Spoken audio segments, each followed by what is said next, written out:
전문가라고 합니다. 어떤 한 분야에서 30년 이상을 일을 하면 이제 전문가가 되어서 어떤 그 분야에 능숙하게 되어서 우리는 어떤 시간이 지나면 어떤 한 분야의 전문가가 되기 때문에 시간이 지나면 잘해질 거라는 그러한 기대감이 있는 것 같습니다. 그래서 일반적으로 오랫동안 있었으니까 잘할 거라는 그런 생각이 있잖아요. 그래서 저 사람이 오랫동안 어디에 오래 있었으면 그 사람은 그 분야에 잘했을 것이다. 그러니까 주부로 50년 있었으면 그분은 아주 요리의 달인이겠지 라고 기대하는 조금 아직 요리를 안 해본 남편들이 있는 것 같더라고요. 그죠? 네. 그래서 우리는 오랜 시간이 지나면 그 분야에 좀 능숙한 사람이 될 거라는 일반적인 시각이 있는 것 같습니다. 제가 벌써 수년 전인데요. 미국에 딱 처음 가서 저는 어떤 생각을 했냐면요. 한 10년 미국에 있으면 영어를 잘 하겠지. 10년 이상 살면 다들 영어를 잘 하는 거 아니야? 라고 생각을 했습니다. 그런데 제가 50년 이상 산 이민자를 만나봤는데 영어를 잘 못하시더라고요. 그래서 제가 그분만 그러시겠지. 50년 이상 살았는데 왜 영어를 못해? 그분만 그러시겠지. 그랬는데 봤더니 이민 1세대 어르신들을 보니까요. 영어 못하는 분들이 많으시더라고요. 혹시 그거 아셨어요? 미국에도요, 영어 못하는 분들이 많이 살고 계시더라고요. 1세대들. 2세대들은 거기에 태어나서 원어민처럼 너무나 영어를 잘하고요. 잘 살아가는데 부모 세대들은 오랫동안 살았음에도 불구하고 영어를 잘 못하는 분들이 많이 계시더라고요. 그래서 제가 물어봤습니다. 아니, 이렇게 미국에 오래 사셨는데 영어를 왜 잘 못하세요? 그분 why? 돈 버느라고 힘들어서 영어 공부를 못했더니 영어를 못하더랍니다. 그래서 제가 깨달았습니다. 미국에 오래 산다고 영어를 잘하는 게 아니구나. 공부를 해야겠구나. 열심히 영어 공부를 해야 영어를 잘할 수 있는 거구나 라는 것을 제가 알았습니다. 가족 관계를 한번 생각해 보겠습니다. 다른 건 좀 둘째 문제로 하고요. 부부 관계를 한번 생각해 볼게요.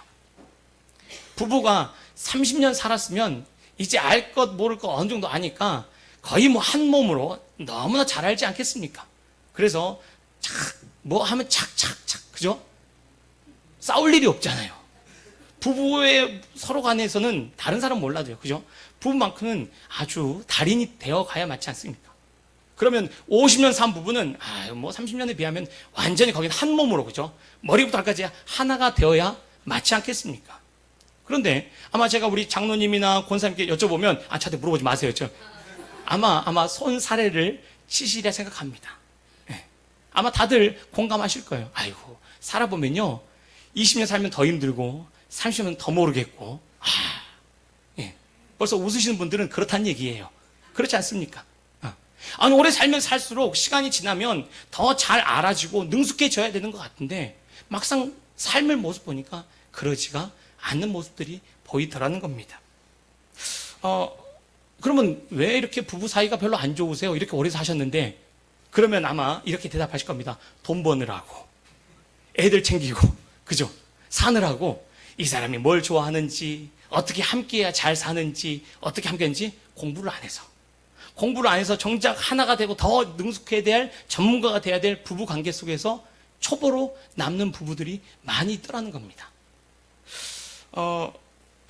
1990년대 50대, 60대 이혼율이요. 전체 이혼수의 5% 미만이었답니다. 그런데 2021년도에 38.7%가 50대에서 60대 이혼율이라고 그러더라고요. 그러면 거의 10쌍 이혼 쌍 중에 4쌍 정도가 5, 60대면 제 말이 맞죠. 더 같이 오래 살았으면 이혼하지 않아야 되는데 이혼 숫자가 늘어나는 것은 정작 살면 살수록 서로를 모르고 있다는 것 아니겠습니까? 그러니까 시간이 가면 괜찮아지겠구나, 시간이 가면 더 잘 알게 되겠구나, 시간이 가면 좋아지겠구나 라는 생각이 다 맞는 얘기가 아닌 것 같습니다. 그럼 우리 신앙생활은 어떠세요? 주영안교회 이제 20년 넘게 30년 가까이 신앙생활 하셨으니까 저는 가족 같아요. 아니, 가족보다 더 합니다. 뭐, 속속들이 너무 잘 알고, 뭐, 함께 하면 뭐, 다 잘 알고, 너무 좋습니다. 뭐, 착하면 착이죠. 라고 얘기하는 분들도 계시겠지요. 그런데 다 그러세요? 아마 어떤 분은, 아유, 저분, 우리 목장 될까봐. 아유, 목사님, 저분은, 안 돼, 안 돼요. 저분 우리 목장 보내면 안 됩니다. 라고 하는 분은 혹시 안 계세요?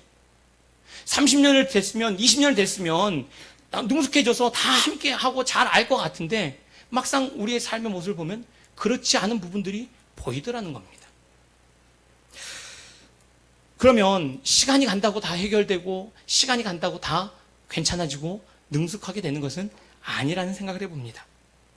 그러면 하나님과의 관계에서 우리는 어떨까요? 신앙생활을 30년 하시고 50년 하시고 평생을 하셨으니까 이제 막 한 신앙생활 한 분보다 하나님을 더 잘 알고 너무 가깝고 이제 나는 거의 뭐 하나님인지 사람인지 모를 정도로 하나님과 온전한 혼연일체로 살아가고 계십니까? 아마 난 왜 이러지? 30년을 믿었는데 더 못한 것 같아. 하나님은 정말 맞아? 내가 믿는 하나님이 맞아? 내가 처음에 믿었던 하나님은 이런 분 같았었는데 진짜 하나님 나와 함께하지 않는 것 같아. 내가 정말 신앙이 있기는 해? 혹시 30년을 믿었는데 50년을 믿었는데 그런 답답함이 있지는 않으세요? 근데 50년이 됐는데 그런다라고 어디다가 얘기하겠습니까? 한번 잘 생각해 보십시오. 젊었을 때는요, 뭐 입어도 이쁘지 않습니까? 근데 나이 들면 이쁜 옷을 입어야 됩니다. 그래야 본전은 하거든요. 그죠? 네. 아닌가요? 젊었을 때 운동을 하면요, 근육이 바로바로 붙고 뭔가 바로바로 드러나잖아요. 그런데 나이 들어서 운동을 하면 더 많은 시간을 투자하고 더 많이 노력해도 겨우 유지만 하면 다행이잖아요. 아마 지금 저희 성도님 중에 막 악기를 열심히 연습하고 막 불고 막 두드리고 하는 부분들이 제가 보니까 보이더라고요. 아마 지금 그 열심을 가지고 10대 때 하셨으면 아마 지금 제가 볼 때는 악기 연주자로 가셔야 돼요. 그죠? 뭔가 지금은 그렇게 해도 그러면 시간이 가면 능숙한 사람이 된다라고 우리가 생각할 수 있겠지만 실상은 그것을 유지하기 위해서 얼마나 많은 노력들이 우리에게 필요한가라는 생각을 해보게 됩니다. 그럼 우리 신앙생활에 있어서도요, 처음에는 예수님 믿고 기도하고 너무 좋은 것 같은데 시간이 지나면 지날수록 그 신앙과 하나님을 관계를 유지한다는 것이 결코 쉽지 않은 것 같습니다. 시간이 지났으니까 더 익숙해져 가서 더 하나님과 가까워지는 것이 아니라 그 관계를 유지하기 위해서 얼마나 더 많은 우리가 에너지를 쏟아야 되는지 노력을 해야 되는지 그래야 유지할 수 있는 것 아니겠습니까? 50년을 믿었는데 내 신앙이 이제 갓 믿은 신앙보다 더 오히려 흔들리게 되어 있는 처지라고 한다면 어떻게 해야 됩니까? 이 처한 나의 현실을 다시금 직면하고 오늘 말씀 가운데 그러면 어떻게 내가 다시 서야 되는지, 하나님 앞에서 어떻게 내가 회복되어야 되고 어떻게 가야 되는지 그 말씀 안에서 우리가 다시금 깨닫고 새롭게 서야 하지 않을까요? 오늘 그래서 하나님 앞에서 내 모습이 어떠한가 다시금 또 말씀을 통해서 한번 점검해 보시고 또 새롭게 출발할 수 있는 그런 시간이 되기를 소망합니다. 오늘 말씀 한번 보겠습니다. 1절입니다. 우리 1절 다시 한번 함께 읽도록 하겠습니다. 함께 읽겠습니다. 시작. 여호와께로 돌아가자. 여호와께서 우리를 찢으셨으나 도로 낫게 하실 것이요 우리를 치셨으나 싸매어 주실 것임이라. 아멘. 호세아 말씀은 호세아 선지자가 하나님의 뜻을 전하는 말씀입니다. 시작을 어떻게 얘기하면요, 오라 우리가 여호와께로 돌아가자라고 시작하고 있습니다. 50년 미국 살았으니까 나는 영어를 잘하는 것처럼 머물러 있으면요 영어를 잘할 일이 없습니다. 50년 살았는데 돈 버느라고 전혀 내가 영어를 쓸 일도 없고 그저 내가 공부하지 않아서 아직도 내가 이 모양입니다 라는 이 현실에 직면하셔야 돼요. 부부가 30년을 살았는데 윈도우 부부가 돼가지고 저희 부부 괜찮아요, 손잡고 남들 보기에 저희 부부 잘 살고 있어요, 문제 없어요, 보이는 게 중요한 게 아니고요, 그 안에서 위기 속에서 여전히 머물고 있는데 그렇다라고 하면 그 직면을 하셔야 되는 거죠. 신앙생활도요, 30년 교회 다녔는데 이제 난 직분이 권사, 장로, 심지어 목회자가 되었는데도 하나님과 관계를 예배드리고 났을 때는 은혜롭게 하는데 혼자 있을 때는 그 공허함 속에서 하나님이 함께 하시지 않는 것 같고 나는 혼자 있는 것 같고 정말 내가 예수를 믿는 사람인지라고 답답한 그 문제에 있다라고 하면 그 지점에서 다시금 하나님을 직면하는 그 은혜가 필요한 것입니다. 그래서 호세아 선지자가 오라 우리가 여호와께로 돌아가자는 것입니다. 하나님 제 모습이 이렇습니다. 시간이 30년이 지났는데 저 정말 이렇게 실력이 없습니다. 하나님 사람들은 잘 모르고 하나님 겉보기에는 그런 것 같은데 저는 이 모양입니다. 하나님 어떻게 합니까? 하나님 앞에서 우리의 이 처한 현실을 삶을 직면하셔야 됩니다. 오라 우리가 여호와께로 돌아가자. 하나님을 직면하실 때 우리의 그 삶의 이면에서 출발점이 될 수 있는 겁니다. 호세아 선지자가 활동했던 나라는 북이스라엘이라는 나라입니다. 그리고 시기가 언제 시기였냐면 북이스라엘이 가장 왕성했던 때라고 하는 여로보암 2세 때부터요. 북이스라엘이 멸망당했을 때까지 활동했던 선지자가 호세아 선지자입니다. 북이스라엘은 여로보암 2세 때 가장 왕성했기 때문에 부강하고 풍부하고 사치와 음란과 향락과 모든 것이 부족함이 없어 보였던 그러한 시대였어요. 하나님 없이도 잘 살 수 있을 것처럼 살아왔던 그 시대가 바로 북이스라엘 여로보암 2세 때 시대였습니다. 그러니까 하나님께 제사를 지내야 될 제사장조차도요 권력과 다 합해서 하나님 소용없이 그렇게 살아가는데 전혀 문제가 없었던 시대가 여로보암 2세 때였습니다. 겉으로 보여주는 부강함이 있었기 때문에요 하나님과 함께하는 하나님의 백성이어야 됨에도 불구하고 하나님 없이 문제없이 살아갔던 것입니다. 그러면 하나님이 이때 뭐 하세요? 하나님이 내가 너에게 부강함을 주고 내가 너희를 살리고 내가 너희와 함께해서 너희가 이렇게 살아가는데 나 없이 너희들 잘 산다고? 그래? 내가 한번 본때를 보여주지. 내가 재앙으로 너희 다 쓸어버리겠다 라고 하나님이 하지 않으셨어요. 하나님이 호세아 선지자를 보내가지고요 나는 끝까지 너희를 사랑하는 내 하나님임을 알게 하셨어요. 그래서 우리가 잘 이해할 수 없는 행동을 호세아에게 하게 하신 겁니다.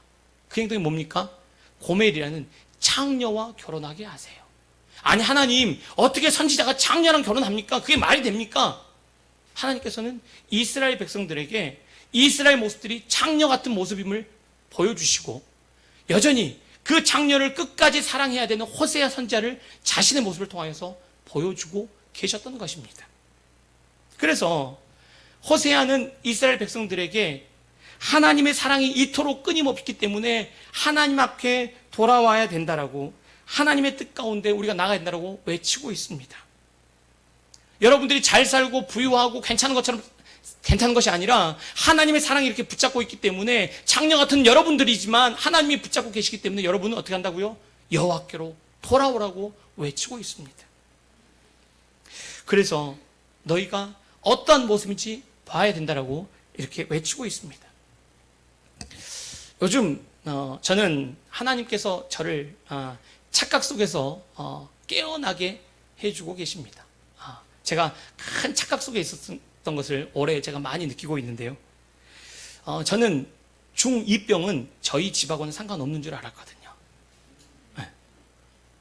중2병은 다른 집 얘기라고 저는 생각을 했습니다. 저희 아들이 올해 중2가 되기 전까지는요. 보시다시피 부모님 말 잘 듣고 컸을 것처럼 보이시잖아요. 저만의 착각이겠지만.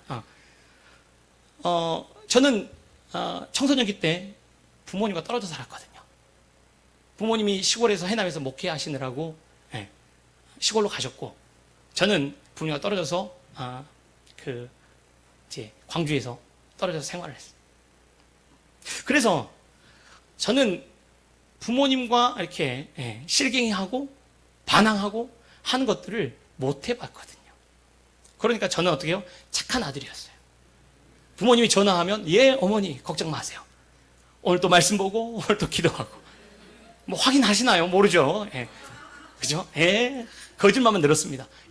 어머니가 뭘 좋아하는지를 알기 때문에 그래서 그런 모습을 잘 몰랐는데 저희 아들은 같이 살잖아요. 다르더라고요. 제가 하나님 이 아들은 믿음으로 잘 자라야 됩니다. 밤마다 기도해주고 이 아들은 제 딴에는 열심히 했다니까요.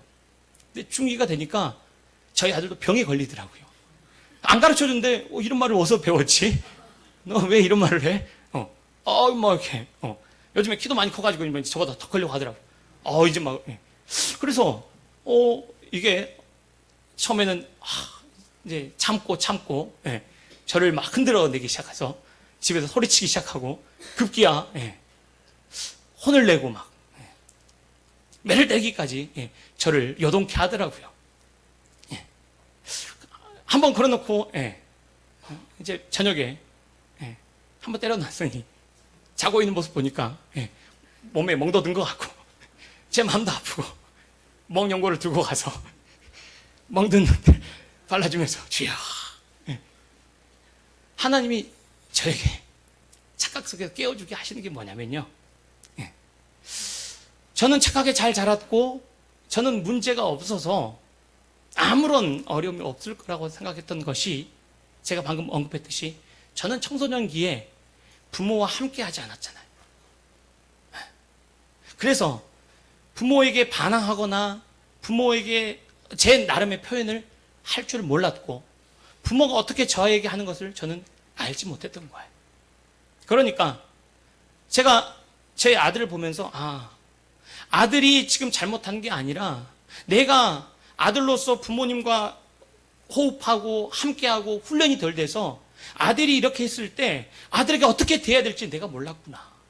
내 감정대로 소리치고 내 분노대로 내가 쏟아냈고 네가 문제라고.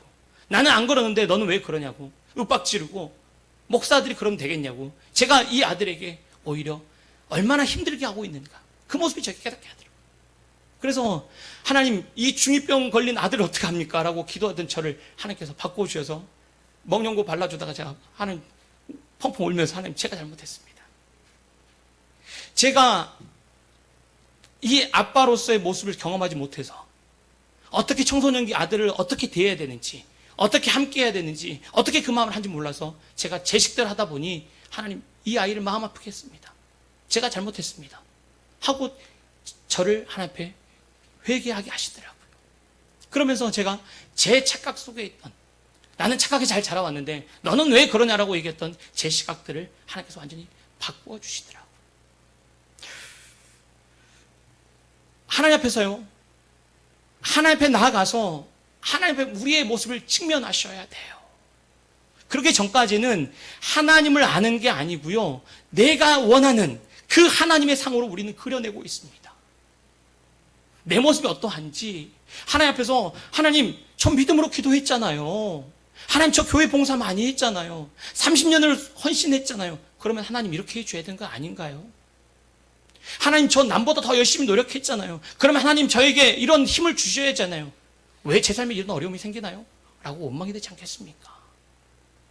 하나님이 도대체 누구신지 하나님을 직면해서 하나님을 알기도 전에 내 삶의 문제 속에서 갇혀있고 나는 괜찮은 사람인 것처럼 착각 속에 빠지지 않겠습니까? 오라 우리가 여호와께로 돌아가자. 하나님 앞에서 우리가 얼마나 더러운 죄인이며 얼마나 소망 없는 자인지, 하나님 시간이 가도 저는 소망 없습니다. 도저히 안 되겠네요. 왜요? 가망 없는데 하나님 어떡합니까? 라고 하나님 앞에 우리의 삶을 직면할 때 하나님께서 하나님이 하나님 되심을 우리에게 깨닫게 해주세요. 그래서 하나님께서 하신 얘기, 호세아 선지자가 1절, 여호와께서 우리를 찢으셨으나 도로 낫게 하실 것이요 우리를 치셨으나 싸매어 주실 것입니다. 하나님이 안 치신다고요? 하나님이 안 찢으신다고요? 천만에요. 얼마나 무섭게 찢으실지 모릅니다. 아유, 힘드시겠죠? 여러분 정말 힘들면요, 힘들다는 말도 안 나오잖아요. 아파보지 않고 어떻게 아픈 사람을 위로할 수 있습니까? 그죠? 하나님이 우리를 때리신다니까요. 그냥 때리신 것 같으세요? 하나님이 얼마나 무서운 문제를 모르시니까 하나님 때리시면 돌아오죠. 맞아보세요. 그 무서운 하나님의 몽둥이와 회초리가 우리의 삶을, 왜요? 하나님은 그냥 내버리지 않으시거든요. 기어코 우리를 하나님의 거룩한 자로 만들어버리시는 그 능력이 하나님이시기 때문에요.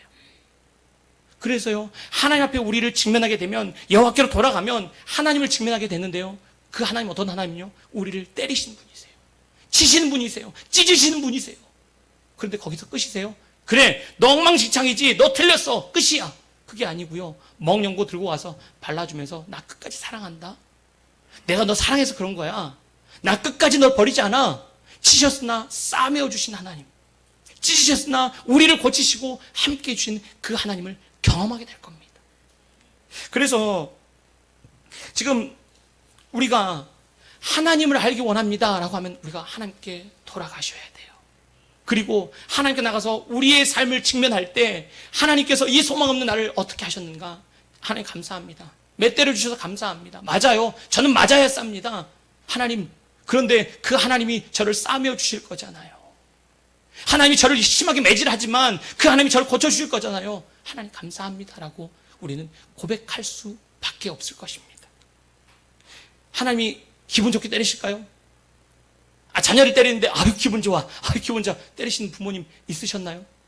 때려놓고 더 가슴 아파서 아유, 그런 부모님이시잖아요.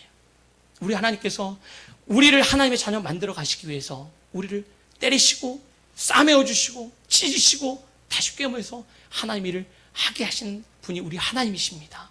그 하나님을 경험하시기 위해서 여호와께로 돌아가셔야 됩니다. 우리 2절로 가보겠습니다. 2절로 가보시면 우리 2절 한번 함께 읽겠습니다. 시작.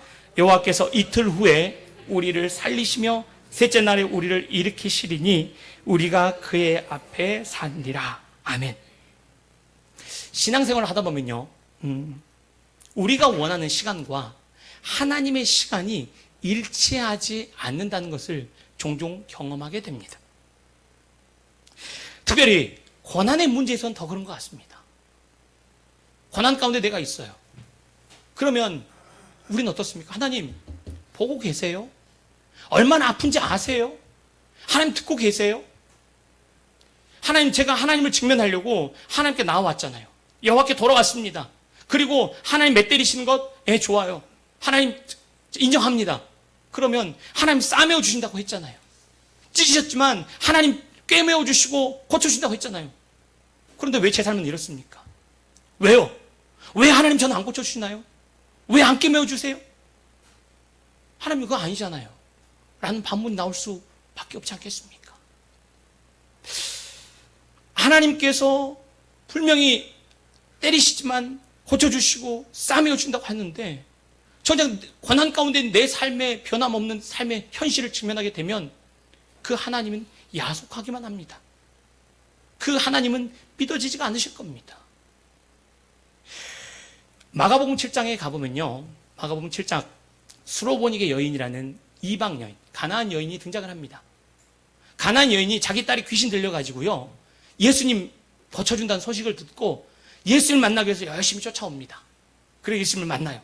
예수님에게 7장 27절에 예수님께 제 딸을 좀 고쳐주세요. 귀신 들린 제 딸을 좀 고쳐주세요. 그러니까 예수님이 7장 27절에 뭐라고 하냐면요, 자녀로 먼저 배불리 먹게 할지니 자녀의 떡을 취하여 개들에게 던짐이 마땅치 아니하니라. 무슨 얘기인가요? 너는 괴야. 나는 자녀에게 떡을 주러 왔지 개에게 떡을 주러 온 게 아니야. 그러니까 개 너에게 나는 떡을 줄 수 없어 라는 얘기죠. 못 고쳐주겠다는 얘기잖아요. 솔로몬 여인이 이렇게 반응했을지도 모르겠습니다. 그래요? 야, 저는 예수님 다를 줄 알았어요. 예수님은 모든 사람을 동일하게 사랑하고 모든 사람을 다 고쳐주고 예수님은 사랑할 줄 알았는데 그거 믿고 내가 저 끝에서 여기까지 왔는데 예수님 똑같네요. 예수님도 제가 돈 많이 안 줘서 돈 줘 하는군요. 편애하는군요. 아, 그렇군요. 예수님도 제가 다를 줄 알았는데 똑같네. 결국 안 고쳐주겠다고요? 저는 개라고요? 저는 이방 여인이니까 안 고쳐주고 결국 예수님 보시기에 이쁜 유대인만 사랑하고 예수님 그런다고요? 좋아요. 알겠어요. 제가 미처 몰랐네요. 예수님만 찾아오면 병 고쳐줄 줄 알고 제가 온갖 고생을 다 해가지고 수모를 다 당하고 여기까지 왔는데 제 딸은 못 고쳐주겠다는 거죠? 알겠어요. 좋습니다. 잘 가세요. 예수님 저 미처 몰랐네요. 예수님 그런 분인 줄 몰랐어요. 하고 수로 보인 이렇게 떠나갈 법도 하지 않겠습니까? 얼마나 화가 납니까? 얼마나 고생해서 여기까지 예수님 만나러 왔는데. 그런데 수로보니 여인이 뭐라고 얘기합니까? 예수님이 옳습니다. 예수님 말이 맞아요. 저 개예요. 저 개 맞아요. 그런데 주인 상에서 떨어진 그 부스러기도 개들 먹잖아요. 개들. 저 자녀 말고요. 저 개니까 그 떨어진 부스러기 좀 주시면 안 될까요? 예수님이 가라. 네 딸이 고쳐졌다. 예수님이 고쳐주시잖아요. 요한복음 11장에 가보면요. 예수님이 사랑하는 자. 한번 같이 한번 읽어볼까요? 요한복음 11장 3절 4절 우리 화면에 나오는데요. 한번 같이 한번 읽고 또 말씀을 나누겠습니다. 함께 읽겠습니다. 시작. 그 누이들이 예수께 사람을 보내어 이르되 주여 보시옵소서 사랑하시는 자가 병들었나이다 하니 예수께서 들으시고 이르시되 이 병은 죽을 병이 아니라 하나님의 영광을 위하며 하나님의 아들이 이로 말미암아 영광을 받게 함이라 하시더라.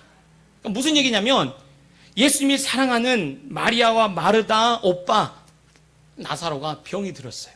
그 예수님한테 급히 예수님이 사랑하는 우리 오빠 나사로가 병 들었어요. 제발 와주세요. 예수님이 그래 나 지금 바쁘지만 내가 사랑하는 너희들 내가 제일 먼저 고쳐줄게. 내가 가마. 그렇게 예수님이 얘기해 주셔야 맞잖아요. 예수님이 그 병은 죽을 병이 아니라 하나님의 영광을 위하며 하나님의 아들로 영광을 받게 하려 함이라 라고 얘기하니까 어떻게 이해가 되세요? 걱정하지 마. 그 병은 죽을 병 아니야. 하나님의 영광의 병이니까 내가 가서 고쳐줄게 라고 예수님이 하신 것처럼 느껴지지 않으세요? 그런데 하루를 기다려도 예수님이 안 오세요.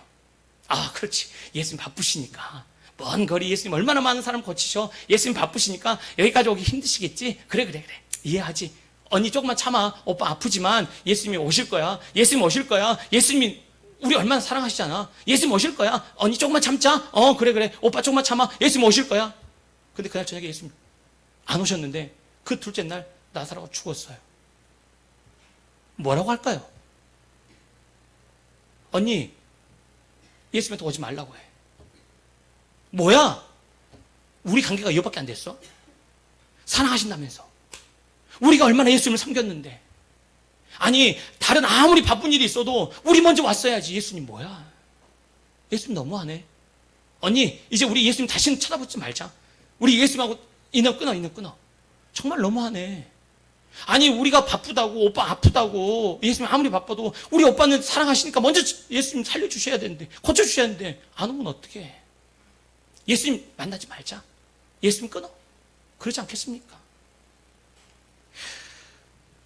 온갖 답답함과 울분과 아픔이 있는 그 장례식장에 예수님 찾아가세요. 예수님 이제 왔어요. 다 끝났어요. 우리 오빠 아프다고 예수님 먼저 와달라고 했는데 많이 바쁘셨죠? 너무 바쁘셨을 거예요. 예수님 찾는 사람이 한둘이에요? 예수님 바쁘셨을 텐데 수고하셨어요. 오시느라고. 장례식장이라도 오셨으니까 예수님 여기 국밥이라도 한 그릇 드시고 가세요. 그러지 않을까요? 그게 우리가 솔직한 심정 아닙니까? 예수님이 이 병은 죽을 병이 아니라 하나님의 영광을 병이라고 어떻게 한다고요? 죽은 나사로야 일어나라. 예수님 그런 분이셨어요? 넌 몰랐지? 나는 죽은 사람을 살리는 하나님이야 라고 예수님이 알려주잖아요. 예수님이 죽은 사람을 살리는 하나님을 모르니까 서운하잖아요. 병 고쳐줘야 되는데 안 오는 예수님께 화가 나잖아요. 분노가 치밀잖아요. 뭐 하세요 예수님? 이제 실망입니다. 예수님이 어떤 분이시라고요? 죽은 사람을 살리시는 하나님이시라고요. 마리아와 마르다에게 너 나 몰랐잖아. 죽은 사람을 살리는 그 능력의 사람 바로 나라고 예수님께서는 말씀하시는 거잖아요. 단순히 병 고치는 의사가 아니라 죽은 사람을 살리시는 하나님이란 사실을 예수님은 마리아와 마르다에게 나사로에게 알려주고 계신 거예요. 이틀 후에 바로 오셔서 고쳐주셔야 되는데 그게 아니라 이틀 후에 오셔서 우리를 살리시는 예수님은 그것을 통하여서 하나님이 누구신지 그걸 통해서 하나님의 능력이 무엇인지를 우리로 깨닫게 해주시려고 하나님의 시간을 기다리시는 거예요. 우리의 원함대로가 아니라 하나님의 신실함대로 일하고 계시는 겁니다. 하나님은 선하세요. 그분은 그분의 선함으로 오늘도 일을 하고 계십니다. 우리를 위해 가장 좋은 것을 주심을 믿으십니까? 그래도 빨리 왔으면 좋겠죠. 이틀 후에 예수님이 우리를 살리시고 셋째 날에 우리를 일으키실 겁니다. 그런데요, 그렇지. 예수님 그런 분이니까 열심히 참아야지. 나 인내. 하나님 그런 분이니까 열심히 참아야지. 그렇게 인내하며 사는 삶이 신앙생활이 아닙니다. 셋째 날은요, 출애굽기 19장 11절에 보시면 준비하게 하여 셋째 날을 기다리게 하라. 이는 셋째 날에 나 여호와가 온 백성의 목전에서 시내산에 강림할 것임이니. 이스라엘 백성들이요, 시내산에서 하나님을 만나는 장면입니다. 이스라엘 백성들에게 셋째 날을 기다리게 해라. 그래서 셋째 날에 하나님이 임재하셔서 시내산에서 이스라엘 백성들을 만난다고 얘기하십니다. 이 셋째 날은 어떤 날이냐면 하나님의 임재가 있는 날이에요. 하나님을 만나는 영광스러운 날인 겁니다. 그러니까 그 영광스러운 하나님을 생각하며 그 하나님과 함께하는 그날을 고대하면서 어떻게 해요? 이틀을 참아낼 수 있는 힘을 얻는 것입니다. 우리가 잘 아는 것처럼 셋째 날 3일째 누가 부활하셨습니까? 예수님 부활하셨잖아요.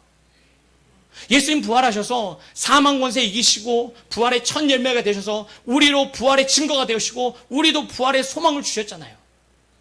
예수님은 사망 권세 이기셔서 우리가 살아간 삶이 이겨내야 될 삶이 아니라 이미 예수님께서 이기신 삶을 우리로 살아가게 하시는 그 능력의 삶인 거예요.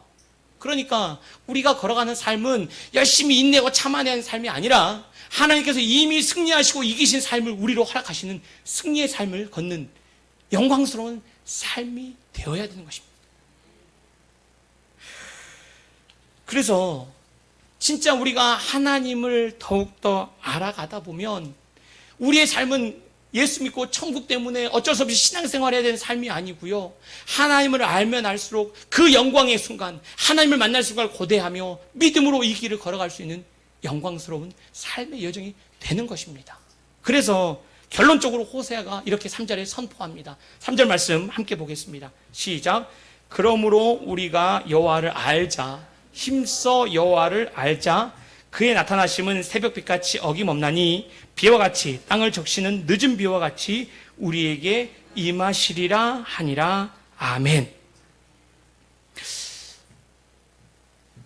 여기서 3절에서 여호와를 알자, 힘써 여호와를 알자, 이 알다라는 동사가 어디에 쓰이는 동사냐면요, 부부관계에서 가장 친밀하게 어느 누구도 침범할 수 있는 가장 가까운 부부관계 속에서만 아는 그 함께함, 친밀함, 신뢰함, 그걸 얘기할 때 쓰는 단어입니다.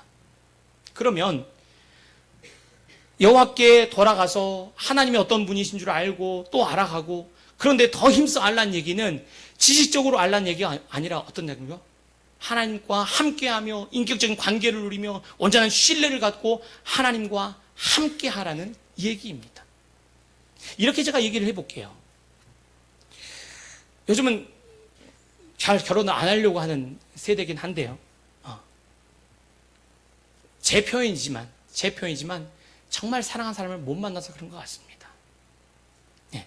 정말 사랑하는 사람을 만나면 우리 서영자매님 어때요? 제 앞에 앉아 있어서 뭐 정말 너무 사랑해. 쳐다만 봐도 막 너무 좋아. 그러면 결혼하고 싶을까요? 안 하고 싶을까요? 하고 싶죠. 너무 사랑하니까. 네. 왜 하고 싶죠? 결혼한다는 건 뭔가요? 요즘은 TV에서 결혼 지옥이라고 그러더라고요. 그죠? 그런 프로도 있잖아요. 아니, 결혼하면 지옥인데 뭐하러 그냥 사랑만 하지. 쳐다보면 되잖아요. 너무 좋아. 쳐다봐도. 근데 왜 결혼합니까? 결혼 지옥이라는데 왜 하냐고요. 너무 사랑하고 쳐다봐도 좋고 근데 왜 결혼하죠? 왜 해야 돼요? 이제 정답만 알려주고 지금 이렇게 묻고만 있어서 같이 있으려고 하지 않습니까?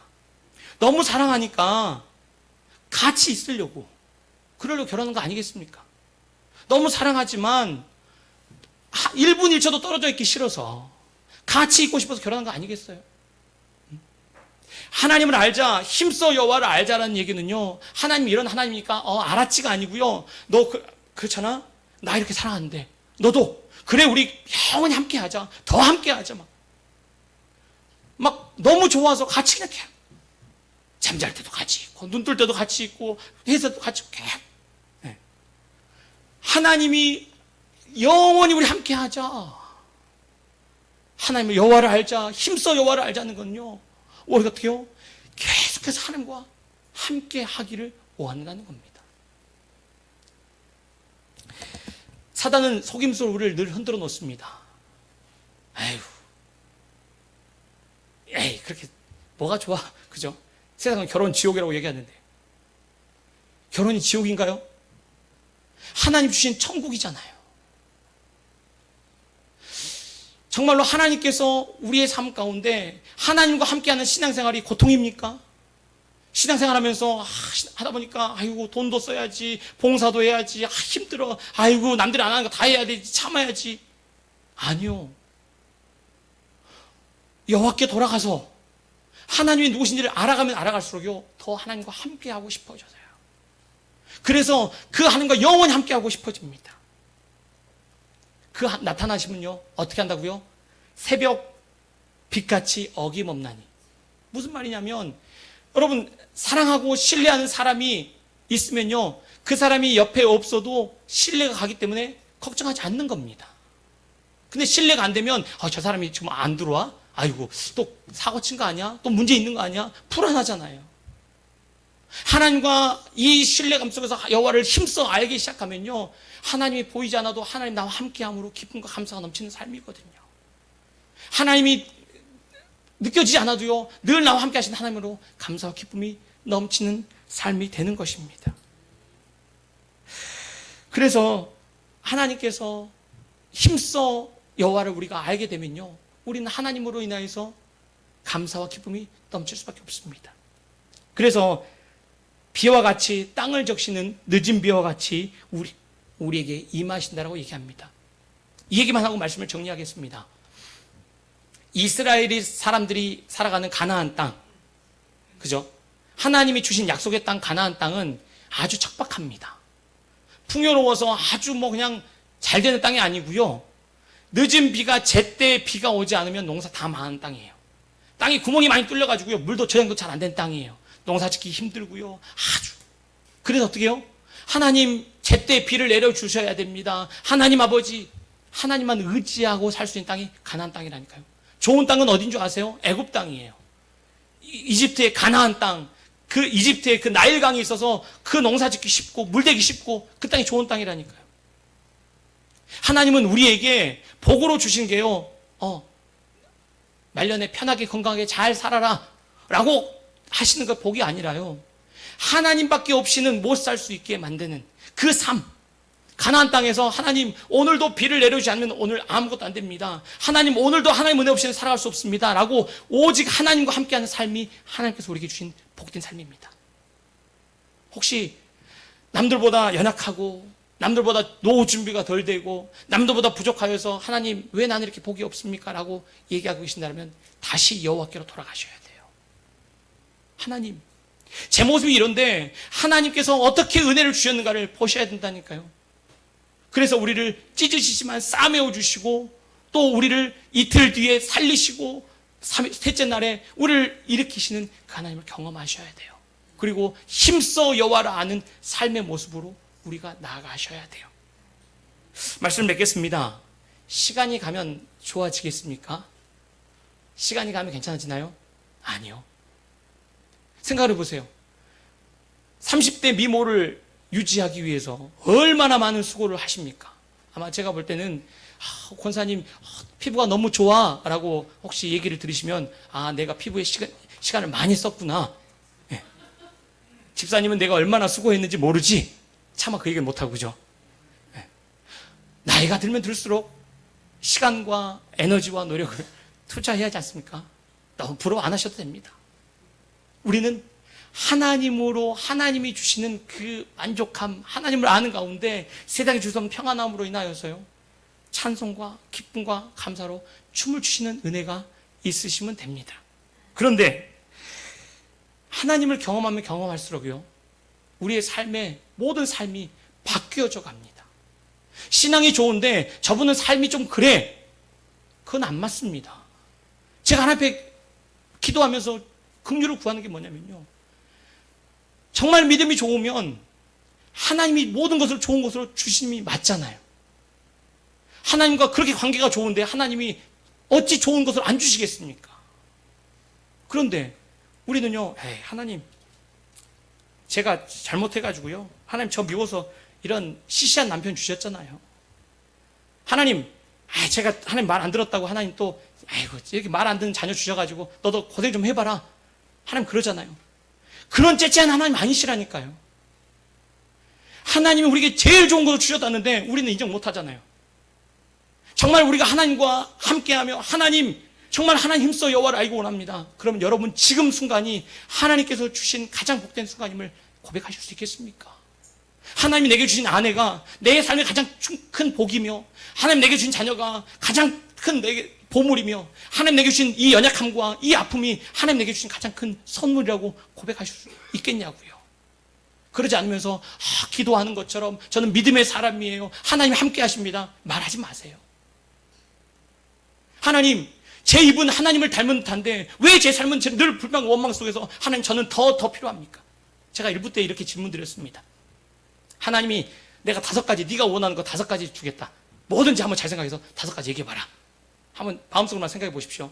하나님 5가지를 여러분들 원하시면 다 주겠다. 뭐든지 주겠다고 하나님 주신다고 하나님이 약속하셨어요. 뭘 주라고 얘기하실까요?